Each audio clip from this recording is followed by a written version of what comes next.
All right, here we go. Welcome back to the Contacts Coaching Podcast. We are joined by Peninsula legend Todd Buller, former athletic director and coach of many hats at Pacific Grove High School, freshly returned from Europe. Coach, thanks for coming on. Hey, it's great to be here. I've been listening to Contacts when I was in Barcelona, and just can't wait to be on. It's going to be great. Indeed. Let's dive in. You've got quite a background that you have to educate the listeners on. So if you could take as much time as you want to help ground the audience in who you are, how you got where you are, and how'd you get into coaching to begin with, and what that path was like until you decided to retire recently. Just a happy-go-lucky Hispanic kid from Leland High School in San Jose. No, I came from a family. My mom was in education. She worked out of school. She was like the attendance person forever. And so we were kind of indoctrinated that, my mom works at a school. My brother, Ed, is a football coach, and he phenomenal football coach. And so he was my football coach when I was in high school when I was on the sophomore team. And then he went on to become one of the better coaches in our state. And then, so just kind of through that and seeing those type of things and being involved in athletics, and had the opportunity. I played football at Cabrillo, and then after my last year there, I had the opportunity. Steve Siendel, who is a Santa Clara University, was a Santa Clara University assistant with Dick Davey for like 20 years.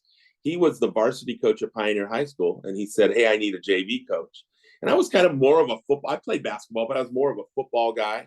And I said, "Sure, I'm going to go to San Jose State now after Cabrillo, and I'll coach that team for you." And it was just an unbelievable experience. Steve's first year we were together. We started together. He was the varsity coach. I was the JV. And his first year, he was okay, but I just kind of had this really good team of guys. And he was young, and we had a good team. But the next 3 years on the varsity, we had just phenomenal teams. It was when CCS had one champion, and we ended up making the semifinals our second year. And so it was just a great experience. I learned so much from Steve. Lost to Reardon in the semifinals. Then we played Reardon the next year in the finals. It was the last year they televised the finals, it was like Channel 7, or it was like a regular station. We played Chris Monk. We played Terrence Mullins. They had some studs. They had like 4 guys that were Division I players. Great part of that game. We were up by 1 at half, and we were 12 or 13 for 14 from the field. So we're walking off the court, and Steve says, "Did we miss a shot?"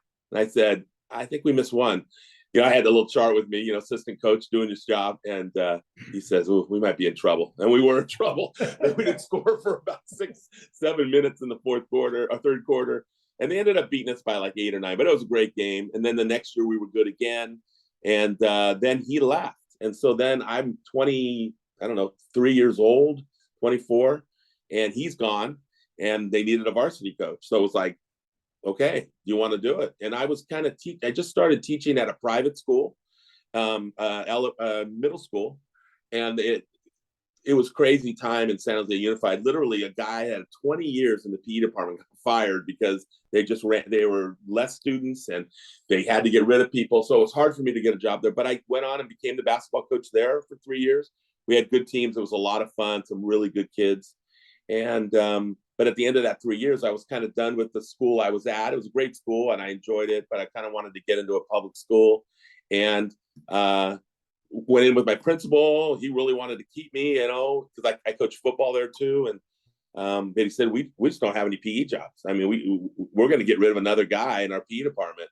So a buddy who lived in Pacific Grove said, "Hey, they're hiring a science teacher at Pacific Grove." And I said, "Well, that's my minor, but I don't know anything about science." So I go in the interview, and in my mind, I'm thinking, okay, I'm going to turn this as much as I can that I'm a good basketball coach. There may be a bunch of scientists in here, but there's a principal. And and I kind of did a little research, and I asked some people, and he was a basketball coach. So I did everything I could to try to sway it. Well, I didn't get the job. It was a high school science job. And I would have, they said, what's your best experiment?" And I've had no experiments. I don't know. I said, we cut an onion one time. I made something totally up. It was horrible. And in fact, one of the guys who was in there later, who was one of my colleagues when I was at PG High, he said, "Man, what was that? What was that onion thing you were talking about?" Because it was just totally off. But I did make an impression with the principal that I could coach basketball. They were going through kind of a tough time in their basketball program. They had a bunch of coaches and just wasn't going well.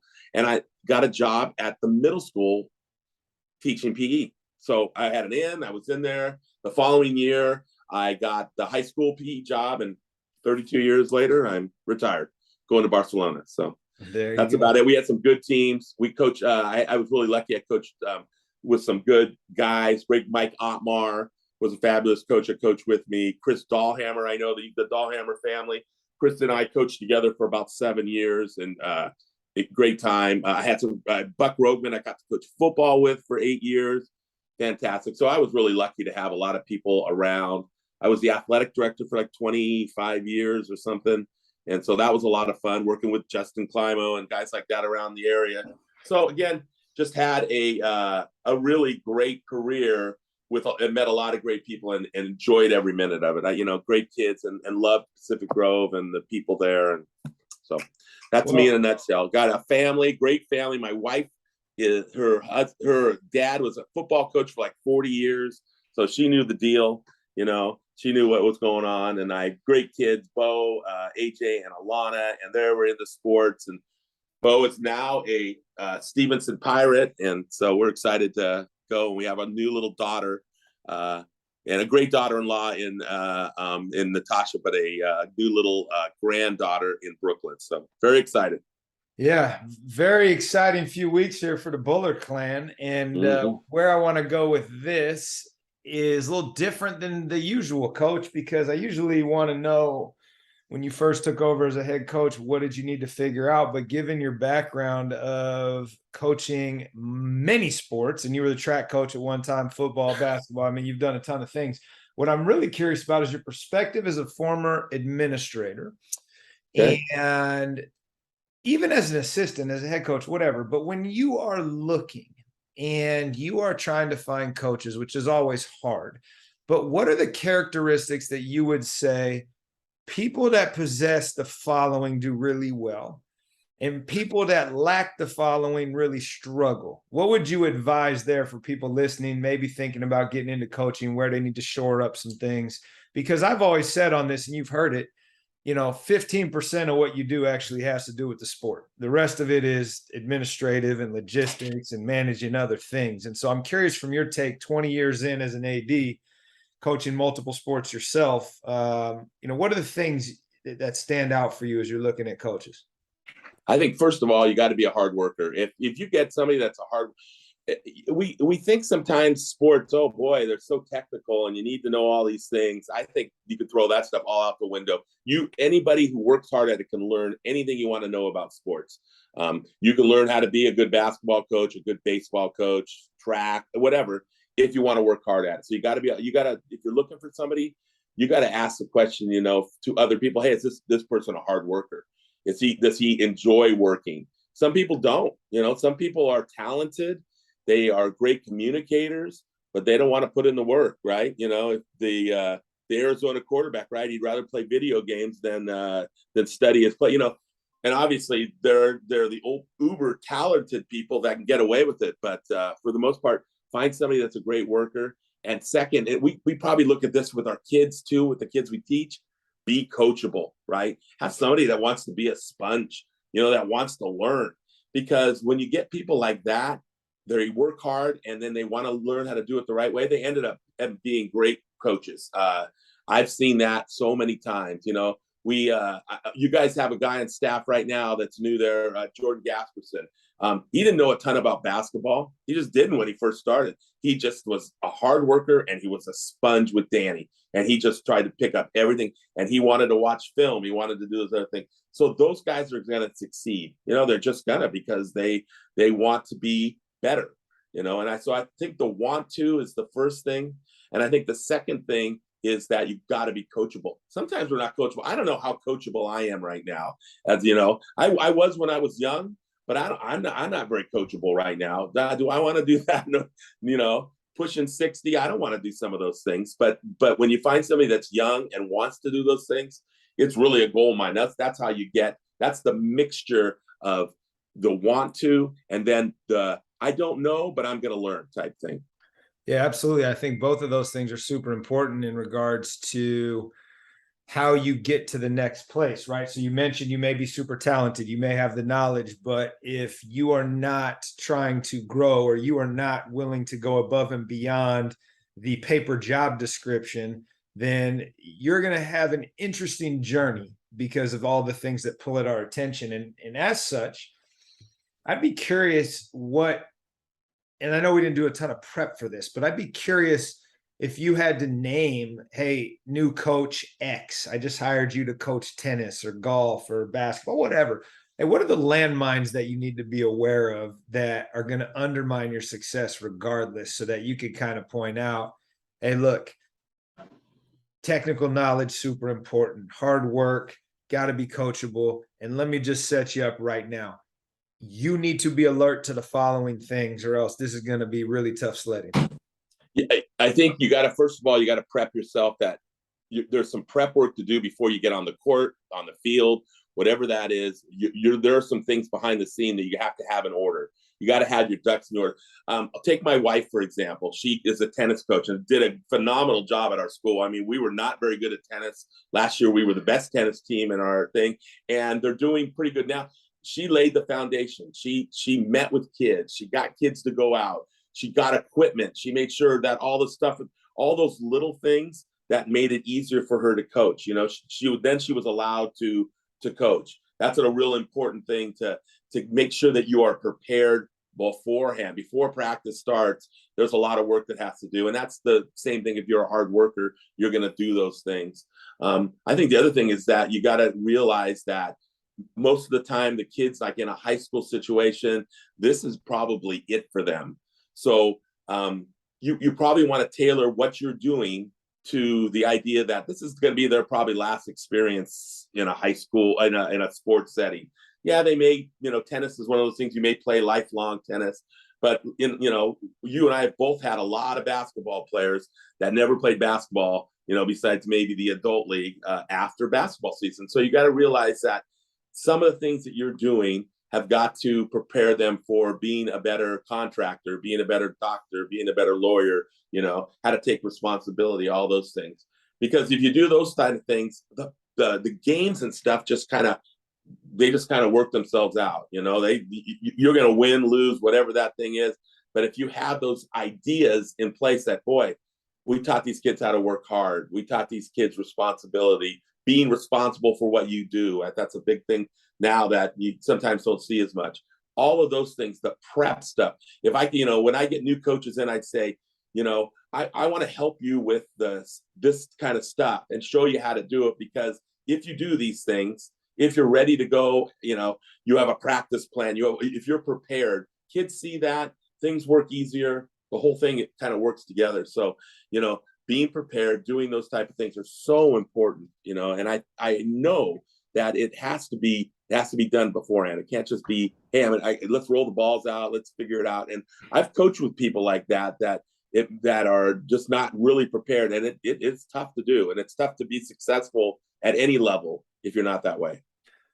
Yes, 100%. And in addition to that, I want to dive in a little bit to some of the things that you've realized over time are hills you're willing to die on versus things that when you were younger, you used to think were super important that you're just like, yeah, I'm over that. And what I mean by that is, right, we talk to our coaches often, hey, you got to pick your battles here on this one, right? Especially with the air quote new generation of athletes or whatever.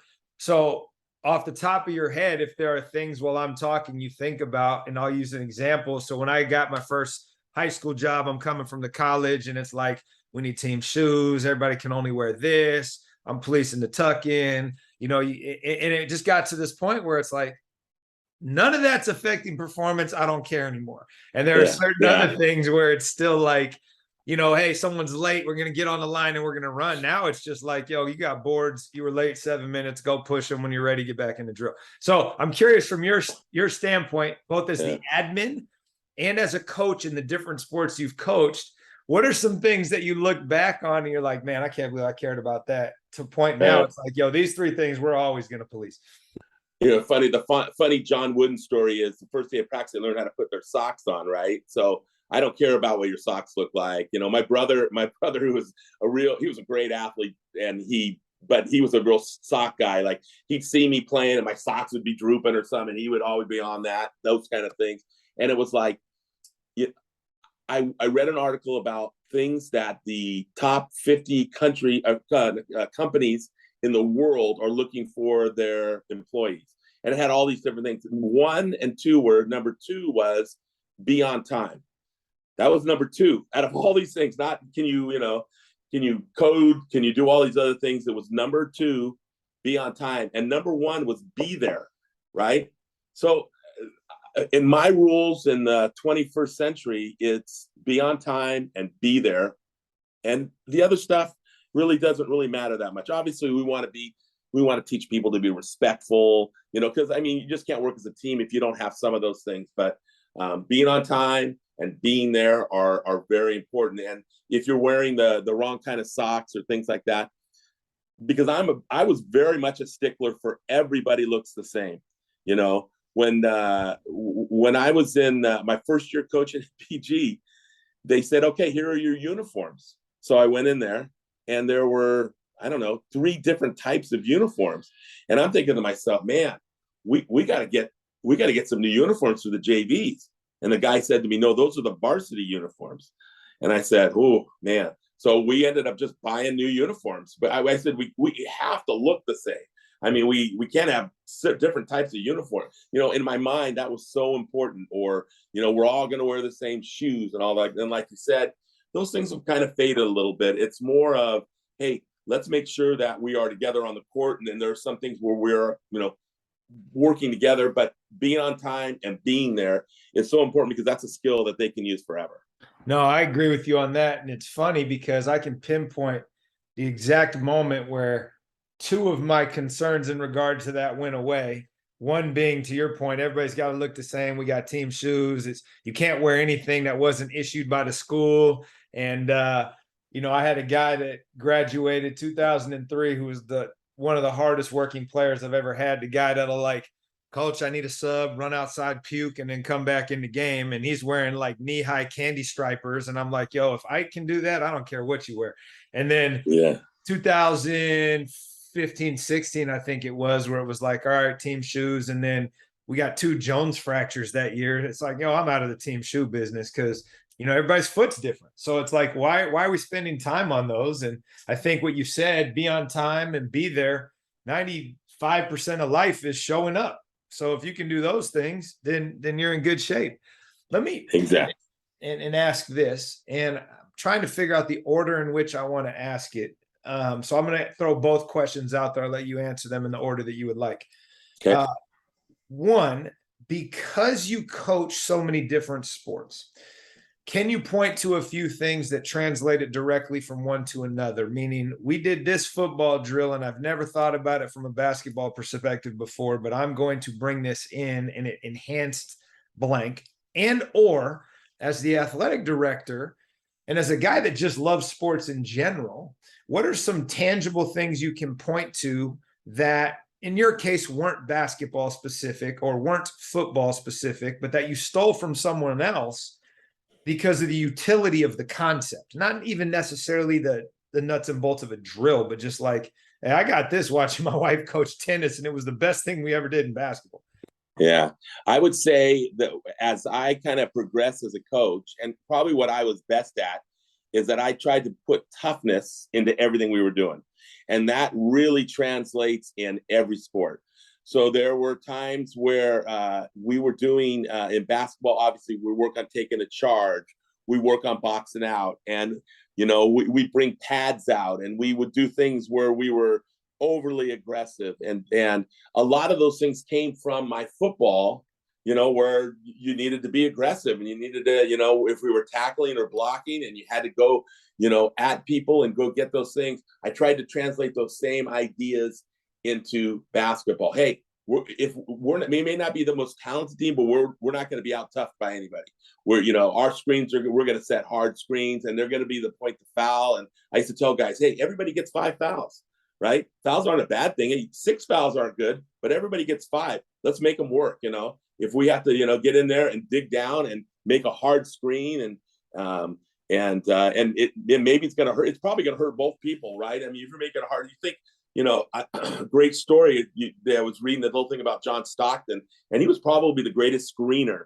He's 6 foot tall, 6'1", but he literally gave up his body to screen people, even though he was a scorer, assist guy. Mm-hmm. He did so many other things. Karl Malone was talking about it, how he just was maybe the toughest guy he ever played with. And so that toughness transfers over into every sport, no matter what you do. If you are tough and you are willing to give up of yourself and your body, or you're willing to give up some of the dirty work, as we used to call it, then mm-hmm. you're going to be valuable. And I used to tell kids that. I said that we got guys that can score, or we got guys that can do this, but there's a spot on every team for a guy like this, and every one of you guys can do that. Mm-hmm. It's not without, if you're not a great scorer, you don't have athletic ability, you may not be able to do certain things. Mm-hmm. You're not the quarterback in football, you're not a receiver, but if you're tough, there's a spot in those 11, there's a spot on that 5. I had a guy who ended up being he still is a good basketball coach, Jason Damjanovich. He coaches at De Anza. Mm-hmm. Was not talented as a basketball player. It was okay. He ended up being better because he worked really hard at it. He was the toughest guy I ever coached. Nobody was tougher. He would do plays like this, Justin, where the guy would be like beat him and he would chase him down and he would dive and try to knock the ball forward and then hit his face on the ground, type of, and then bounce right back up and keep going. He used to slide behind people to knock the ball away. He would try to take 4 or 5 charges every game. And so I told him, there's no way we cannot play you. You're going to play all the time. You've earned that spot that I can't get you off the court because you're going to do things that nobody else will do. So I think that toughness thing is something you can bring to every sport. If you're a hurdler, we had this one young lady who was our hurdling coach. She was from the postgraduate school, and she was a great hurdler in Tennessee. And she came in one day and says, I want to help out. My husband is in the Army and he's gone. And I have these 3 little girls she used to bring to practice who were just great young little girls, and they would have fun playing. She was so tough with those hurdlers, and she taught them, hey, you're going to hit the hurdle and you're going to hit it with your leg, and some of these things you're going to have. And she taught them that toughness. Mm-hmm. And we had 5 or 6 hurdlers that were some of the best ones in the league because that carried over that toughness and how she was. So I would say find things in your sport that you can teach toughness with and tell kids this is where you can be great. Yep. And it doesn't take any athletic ability to do these things. It's just the want to. I want to do these things. Yeah, no, absolutely. And I think it's important that you named, not only can you do this in the traditional sports, but also in a sport like track, right? Because you ended up having to coach the track team one year, if I remember correctly. And what I'm curious about with that is, what skill sets did you develop having to coach track that served you when you came back to your more traditional sport offerings that you had been part of before? Is there anything unique that you got out of that experience? Well, I think I got to the experience that you got to be in good condition. Sometimes we're not in great shape, and and that was one of the things I took into the off season the next year in our football program, and we ended up having a really good year. We won the league, and we were in the lower division, but we still won the league. And we did a whole bunch of stuff in the off season to be in better condition. A whole bunch of core stuff, a whole bunch of stuff with the big rugger balls, a whole bunch of stuff we changed some of the things we were doing, weightlifting, and we just made an emphasis at practice every day. We're going to do conditioning, but we're going to make it fun. We're going to compete like you do in track, or you do in some sports where you're running against each other. We're going to compete every day. We're going to try to disguise all our conditioning into things that are kind of fun to do. But nevertheless, we're not going to lapse one day on being in the best shape we can be, because that, as you know, that ends up at the end of the game, right? Whether you're a great shooter or not, that ball could be a little bit short, or if you're a great running back, you don't get that extra yard if you're not in great shape. So I think that was one thing I really learned from coaching track, is that we were really fortunate that year that I coached, the 2 years I coached track, we had a really good track team, because we had a bunch of guys that were a bunch of cross country guys who were on the team that were just in phenomenal shape, and it kind of bled over to everybody else wanted to work hard. So I would say that was one thing I really learned in coaching track that I took into coaching football the next year, was that we're going to be in the best shape. We're going to be in great shape, and that's going to help us down the road. Mm-hmm. Yeah, no, for sure. Like you mentioned, that's obviously a foundational component of any sport. And what I learned during the COVID period, and we would do these track-based workouts that Nick Cunningham put together, and it was always interesting to me that the warm-up was almost longer than the workout period. And so it was like this emphasis on, hey, prepping your body to do the actual work that you were planning to do. And that was a good takeaway for me to observe and learn through a discipline I wasn't familiar with. Now, what was it like for you, and you've done it a couple of times, going from being the head coach to back to the assistant chair? And what was that transition like? What did you realize that was important for you to be successful and thrive in that role versus that of the head coach? How would you characterize those differently, both in basketball and football and other sports where you've kind of shifted between those chairs over the years? So in 2005, I was the basketball coach at the high school. In 2006, Dan was the basketball coach. Again, it was one of the best hires I ever had. Dan and Puck Rogaman in the same sentence, the best guys that we have ever hired at our school. So that year, I coached the freshman team. And I wasn't Danny's assistant. Matt Dahlhammer was one of our players. So I kind of helped out a little bit, but very little. Most of it, I coached the freshman team. Man, I had such a love. I got more love for the game coaching those freshmen, because I got to do a lot more teaching. It just seemed like the skills were so, such a lower level. I was really fortunate in 2005. We had like 5 seniors that started. It was one of those teams that was really good. We lost in the quarterfinal or the semifinals of NorCal. It just was a really good team. And that next year we had 19 kids on the freshman team. So we did, we had 3, and I said, I'm not going to cut anybody. Well, I'll be able to do it. We'll just go. And so we had a red team, a gold team, a white team, and a white subs team, because we had like 3 extra guys and we put some other guys on that team. And it was so much fun. In fact, I think I told on one of our baths that it was the funnest team, maybe the most enjoyable team that I ever coached, because it just was, you got that love back for coaching and doing those things. And so I enjoyed that a lot. I think the other part is that you find the right guy or person to coach under, right? Coached with Danny for 7 or 8 years as his assistant and loved it. He's organized. Practices were always right on time, ready to go. He scouted everybody. Basically, all I had to do was take the big guys, and I just worked with them, And it was funny. I have a funny story. I always thought I was a pretty hardworking coach. Not as hard as Danny. Don't work as hard as Danny. But there was one day in practice, we were doing some big guy drills, and we stopped for a second. And I was kind of, I don't know, making a joke or something, doing something stupid. And Danny kind of looked over at me like I was one of his players and said, "Come on, let's go." And I loved it. I can still remember that, thinking, he's right. We got some work to do. And so, again, that's so important, is that if you're in an assistant role, you got to respect the person that is ahead of you. If you don't, it makes it a lot harder for you. I was the head coach in 2000, and we hired Buck Rogaman. And they had made me the coach because the other coach had left. And so I said, sure, I'll do it for a year. We'll find somebody else. Well, Buck didn't get the job at Monterey for some crazy reason. I don't know why he didn't get the job. Somebody else did, who was a good guy, a guy that coached with us later on at PG, and was a great guy, and he was a good coach. So the minute I heard that, I called him up. I said, hey, I think we have an English job.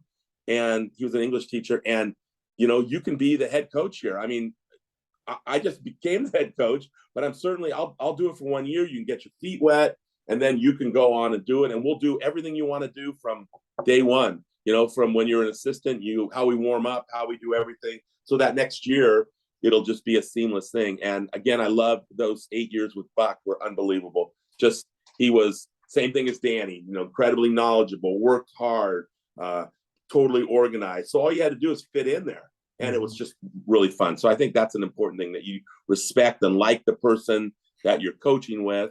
After you've been in a situation where you were the person that had to do all those things, it makes it a lot more fun. You get a little more love for the sport. Yeah. How do you navigate the role when you have been the final word on so many things, to where now you're the assistant and maybe you have an opinion that is not being received? And how do you navigate that? You've done it a few times for different people, including your son and your former protege. And like, what's that like? And what advice do you have for people in that situation? I would say that when you have a disagreement or you think of something, that's something that's done after practice, right? Hey, I think we could do it this way. I think we can do that. Never done when kids are around, right? You just, after practice, you say, or after the game, hey, I think we could have done this. It could have done, you in a respectful way, because again, you respect that person. Bo and I had a really fun relationship. It's one of the things I'm sad about, him leaving and going to Stevenson, is that we didn't get to coach again together, because it was so much fun. I mean, it really was. I enjoyed going 45 minutes to Hollister every day to go to practice, because it was fun coaching with Bo, and so, but there were things that I would have done differently, but that doesn't mean that what he did was wrong. It was fine. I just, would say afterwards, hey, we when we get in this situation, let's think about this. So you'd be more of a guy that is helping and not criticizing, hey, I think we could do this. I think we're good enough to do this. And when you do things like that, you better make sure you can back it up, right? You say, hey, it's not just me just saying, I think we should, do this or that. It's more of, hey, in this situation, if we do this, I think, for these reasons, we can be more successful at it. But again, it's something that you do, after practice. You wouldn't do it like right after a game. None of those things are good. Find the right opportunity to apply some knowledge that maybe you've gained over the time you're doing it. But it really comes down to timing but being able to think. And I think the other thing is not taking yourself too seriously in things. Hey, we may not have done it that way, but if we did it another way, they might have had the exact same outcome, right? Not being too serious on yourself that, hey, I need to do this or that, or it needs to be done that way. I was never that much of a do it my way guy. I'm my greatest quality is I was one of the great thieves in coaching. I would steal things from everybody. If I saw something that was good that somebody else was doing, even if it was something that I did, and I thought, man, we could get an advantage, I'd steal it. So I was the anti-Dean Smith. I was the non-innovator. I was the guy that, hey, that looks good. Well, let's try it with us, So that was kind of it. So what would you say, if I had to put you on the spot and ask what's one of the best things that you've stolen that you had great success with? What would that be?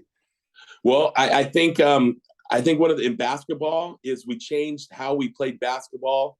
It was actually right after Danny graduated, and we just said, we're going to be up tempo. We are not going to give away any possessions anymore. We are not going to let people walk the ball up the court. We are not going to do certain things. And we ended up we had a lot of success after that. And I think that was one of the things where I was from the school of Dick Davey. Every possession is super important. Every time we get it, we're going to grind. That grind was a big word. Grind. We're going to grind these guys today. And what I learned is that basketball is a game of getting easy baskets. Somehow you got to get easy baskets. Yeah, there are times when you have to grind and get a basket and get a guy a jump shot and do those things. But boy, it makes the game a whole lot easier if you can get easy baskets.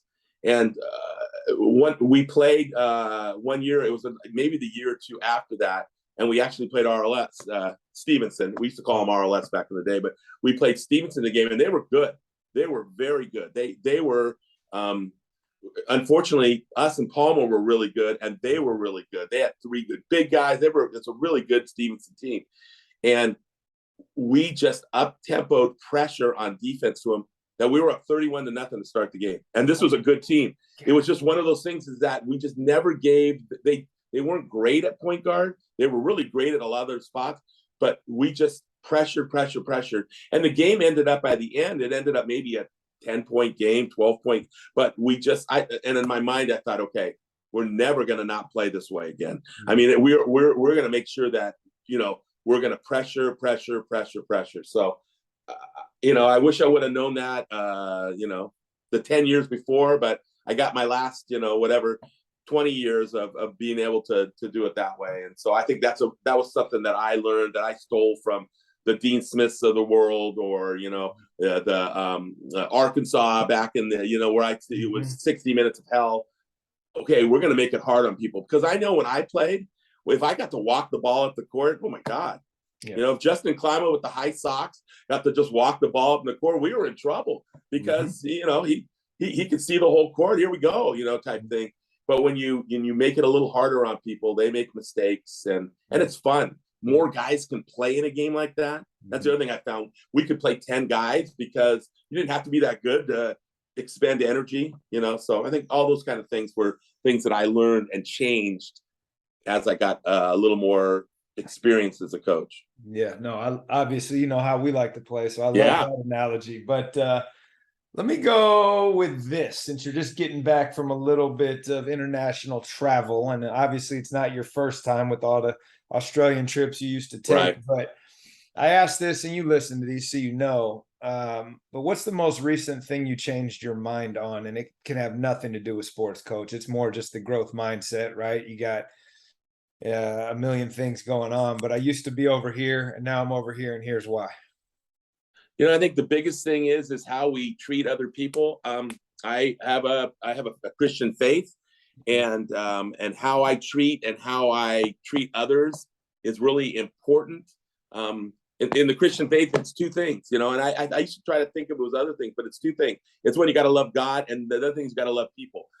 Basically, there's nothing else. So I would say that in the last 3 or 4 years, where I've really tried to hone in on, is that I need to be better to people. I need to, and I'm good, and I need to be better to people that maybe I don't like, and that's something that is not easy. It's kind of the highest calling you should be in a human form, is to be good to people that maybe aren't great to you. And we have this rivalry with Carmel, right? And it's not great. And I've had bitter moments where I've been mad at them, and they've probably been mad at us. And, and I started to think about it. We had a rivalry with Golden's teams in football, right? Because we were good, they were good. They've really gotten our number, the last bit of my coaching. And everything he did, I thought, man, they're out there. He just did a phenomenal job with his team. And we were just kind of jealous about it. And so then they were our enemy. And I've thought about that, and it's one of the things that I just think you got to be a better person than that. You got to say, hey, you know what? He did a great job. And if we don't want him to score points against us, let's get better on defense, type thing, that kind of thing.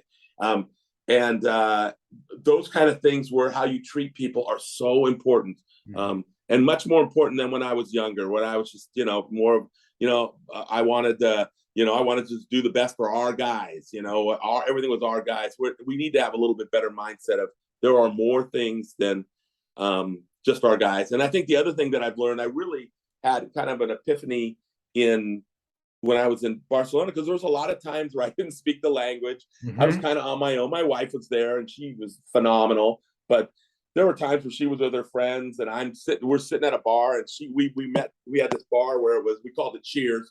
But it was just, we went every night. We met people, and we knew the bartenders. They were kind of like our friends. And my wife would be it was in her element, just speaking Spanish and, enjoying the whole thing. And there were a lot of things one thing I got out of that is that I need to really work on serving other people, listening, being a better listener. And one of the things I got there was, it's better for me to understand you than for me to be understood, right? I need to be something where I understand what you're doing and where you're coming from before I need to be understood in myself.